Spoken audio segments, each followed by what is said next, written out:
তিন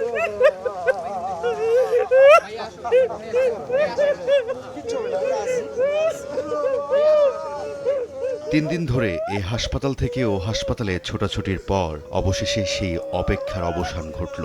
মেয়ে নিধি ফিরছে তার আপনজনের কাছে, কিন্তু যেভাবে ফিরছে তা কোনো বাবা মা কল্পনাও করেন না।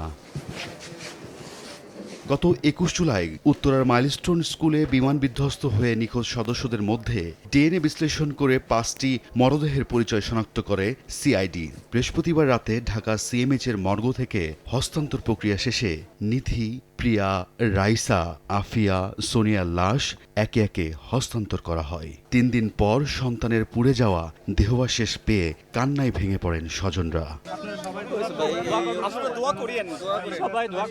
এদিকে পোড়া ক্ষত নিয়ে এখনো হাসপাতালে কাতরাচ্ছেন অর্ধশত শিশু। এর মধ্যে ৪২ জনই চিকিৎসাধীন জাতীয় বার্ন ইনস্টিটিউটে। হাসপাতালটির পক্ষ থেকে জানানো হয়, এদের মধ্যে ৬ জনের অবস্থায় আশঙ্কাজনক।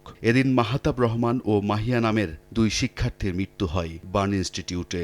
সবার আগে জীবন, একটা রাষ্ট্র এই ধরনের প্লেন ক্রাশ করবে, সেইটার জন্য একটা তদন্ত হওয়া প্রয়োজন বলে আমি মনে করি।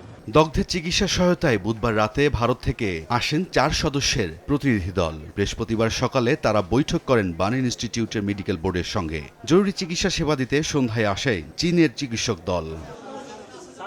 রাতে সংবাদ সম্মেলন করা হয় জাতীয় বার্ন ইনস্টিটিউটের পক্ষ থেকে। হাসপাতাল কর্তৃপক্ষ জানায়, সেখানে এখন পর্যন্ত ১৩ জনের মৃত্যু হয়েছে। চিকিৎসাধীন ৪২ জনের মধ্যে ১৩ জনের অবস্থা আশঙ্কাজনক।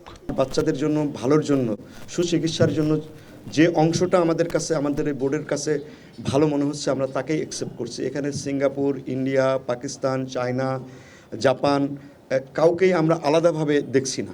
আহতদের খোঁজ নিতে হাসপাতালে আসেন স্বাস্থ্য উপদেষ্টা। সব ধরনের সহযোগিতার আশ্বাস দেন তিনি।